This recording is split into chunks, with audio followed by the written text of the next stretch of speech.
प्रेम पत्र राधा स्वामी भाग 3 सिलसिला वचन नंबर 5। राधा स्वामी मत उपदेश भाग 11वां। वर्णन कैफियत कुल मालिक के अवतार स्वरूप की और उसकी जरूरत। बाजे अपनी अनजानता और ओछी समझ के माफी ख्याल करते हैं कि अवतार स्वरूप कुल मालिक नहीं हो सकता, या यह कि कुल मालिक देह स्वरूप में नहीं समा सकता। ये समझ उनकी दुरुस्त नहीं है, जैसा कि इस दृष्टांत से जाहिर होता है। दृष्टांत: जिस वक्त की समुद्र में ज्वार भाटा आता है, यानी उसकी लहर उठकर समुद्र से 100 कोस तक बराह दरिया बढ़ती चली जाती है और कुछ अरसे ठहरकर फिर समुद्र में लौट आती है, तो जिस कदर देर तक वो लहर 100 कोस में फैली रही, वो समुद्र की लहर कहलाती है।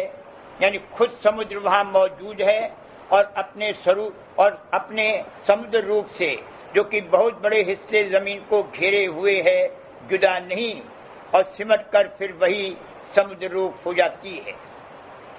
इसी तरह अवतार स्वरूप कुल मालिक की लहर है कि जो उस अपार सिंध स्वरूप चैतन्य से निकलकर और ब्रह्मांड में होकर पिंड में आकर ठहरी, और जिस कदर अरसे तक उसका पिंड में ठहराव रहा, वो लहर अपने सिंध स्वरूप से जुदा नहीं हुई और रात दिन में चंद बार अभ्यास के वक्त सिमट कर सिंध स्वरूप में उलट कर समा जाती है और फिर उत्थान करके और ब्रह्मांड में रवा होकर पिंड में ठहर जाती है। इस हालत में ये लहर रूप कभी पिंड के माफिक महदूद नहीं होता और हमेशा सिंध के साथ उसका मेल और सिंध के माफिक अपार और अनंत रहता है। इस दृष्टांत से साफ जाहिर है कि लोगों की समझ निस्बत महदूद होने कुल मालिक सिंध स्वरूप के बसवक फैलने यानी उतर आने उसकी लहर के पिंड में सही और दुरुस्त नहीं है। यह कलाम आम जीवों की निस्बत सही हो सकता है कि उनकी धार जो सिंध से रवा होकर पिंड में आकर ठहरी, वो अपने आप से उलट नहीं सकती, यानी सिंध स्वरूप से मिलकर सिंध रूप नहीं होती। लेकिन अवतार स्वरूप की निस्बत ऐसा ख्याल करना गलत है, क्योंकि उनके सब पट खुले होते हैं और क्षण भर में वह लहर या धारा सिंध स्वरूप और कभी पिंड में धार रूप होती रहती है और कभी सिंध से जुदा नहीं होती। यानी उसके और सिंध के बीच में कोई पट या पर्दा हायल नहीं होता है। ऐसा अवतार स्वरूप जब कभी प्रकट हुआ, वह गोया कुल मालिक ने आप नर रूप धारण किया। फिर उस स्वरूप की और कुल मालिक की महिमा बराबर है, लेकिन इस अवतार स्वरूप की पहचान कठिन है। जीवों की क्या ताकत है कि वे अपनी महदूद और ओछी समझ से इस अवतार स्वरूप की गतमत जान सकें। ये पहचान थोड़ी बहुत उसको आवेगी कि जो उनका कोई काल प्रीत भाव के साथ संग करेगा और उनकी जुक्ति का उनसे उपदेश लेकर उसकी थोड़ी बहुत अंतर में कमाई करके उनकी कुदरत और दया की अपने घट में परख करेगा। या उसको थोड़ी बहुत पहचान आवेगी कि जिसको वे अपनी दया से आप बख्शिश फरमावें। आमतौर पर वे देह में बैठकर जीवों के माफिक बर्ताव करते हैं और अपनी कुदरत और ताकत का मुतलक दिखावा नहीं करते और न किसी को जताते हैं कि वे कौन हैं। फिर जीवों की क्या ताकत कि उनकी गति को जान सके। जो कोई कहे कि मालिक को अवतार लेने की क्या जरूरत है, और जो उसने अवतार लिया यानी पिंड में आन समाया, तो क्या निज स्थान खाली हो गया? जवाब इसका ये है कि ज्वार भाटे के वक्त जब समुद्र लहर रूप होकर 100 कोस तक अपने किनारे से दूर चला गया, तो क्या उसका समुद्र रूप खाली हो गया या कहीं जाता रहा? नहीं, वो दोनों जगह एक ही वक्त में बराबर मौजूद है। उसका निज रूप न घटा न बढ़ा। इसी तरह अवतार स्वरूप का हाल समझना चाहिए कि उसका दोनों हालतों में सिंध स्वरूप यकसा कायम रहता है।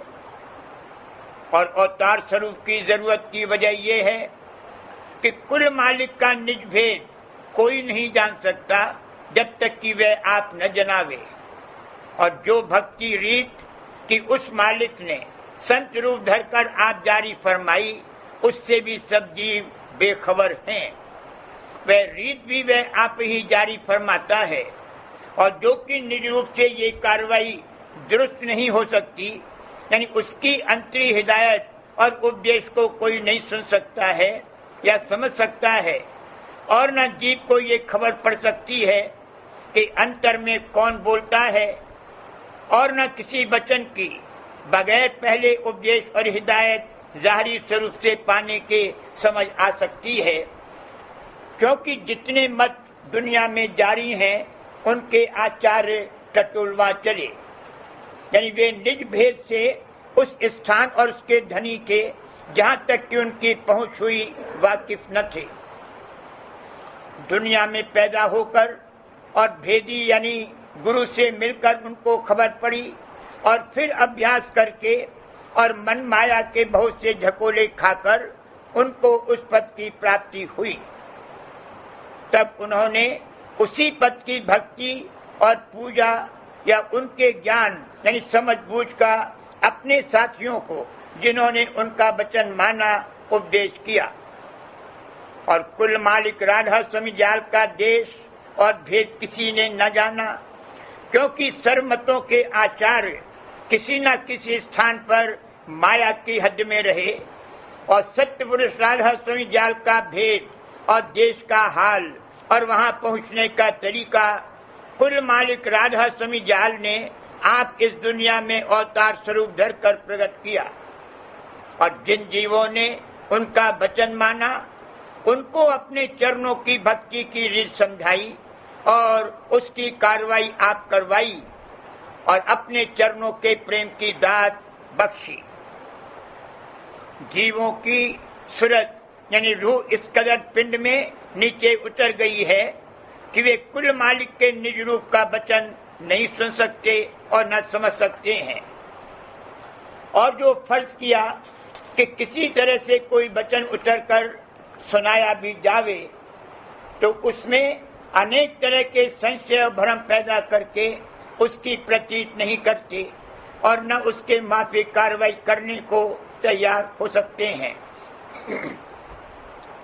इस वास्ते जबकि कुल मालिक ने देखा कि सब जीव माया के घेर में कहीं न कहीं अटक रहे और निज घर का भेद न पाकर उससे बिल्कुल बेखबर रहे, और वहां कोई न जा सका और न रास्ता वहां पहुंचने का किसी को मालूम पड़ा, तब कुल मालिक राधा स्वामी जाल ने अति दया करके आप संत रूप धारण किया और अपना निज भेद और निज घर में पहुंचने का तरीका आप प्रकट किया।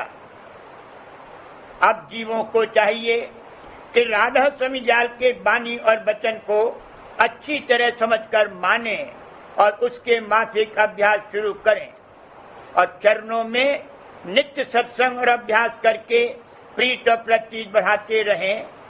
तो राधा स्वामी जाल की दया से एक दिन उनका कार्य दुरुस्त बन जाएगा, यानी माया के घेर से निकलकर निज घर यानी जाल देश में बासा पावेंगे और अमर आनंद को प्राप्त होवेंगे। और जो वे ऐसा न करेंगे तो माया के देश में बारंबार किसी न किसी किस्म की देह धरकर दुख सुख भोगते रहेंगे और कभी सच्चा उद्धार उनका नहीं होगा, यानी जाल देश में नहीं जाने पावेंगे और न पूर्ण और अमर आनंद को प्राप्त होंगे। जिन जीवों को इस संत सद्गुरु अपनी दया से सत्य पुरुष राधा स्वामी देश में पहुंचावे, वे जीव फिर उलटकर इस देश में नहीं आ सकते, क्योंकि वहां का आनंद और विलास ऐसा गहरा और भारी है कि वो उनसे छोड़ा नहीं जा सकता और फिर माया देश की तरफ उनकी तवज्जो नहीं होती। जो कोई पूछे कि ब्रह्मपद का भी अवतार स्वरूप प्रकट होता है या नहीं, तो जवाब उसका ये है कि हाँ होता है, क्योंकि जो ऐसा न होता तो ब्रह्मपद का भी भेद पूरा पूरा किसी को मालूम न होता। जब जब ब्रह्म ने अवतार जोगी और योगेश्वर रूप धारण किया, तब तब उस पद का भेद और उस रचना का हाल जो उसके नीचे है प्रकट किया और गुरुवाई की चाल चलाई। और मालूम होवे कि पूर्ण अवतार ब्रह्म का कभी कभी होता है, पर कलाएं उस मुकाम से अक्सर प्रकट होती रहती हैं और रचना की संभाल करती रहती हैं। और मालूम होवे कि रचना में संत अक्सर प्रकट होते रहते हैं पर गुप्त रहते हैं, और जब तक कि राधाष्टमी जाल की मौज न होवे सत्संग खड़ा नहीं करते और न आमतौर पर उपदेश संत मत का करते हैं। संत सदगुरु को इख्तियार है कि जिसको वे पसंद करें सत्संग और भक्ति कराकर संत बना देवे।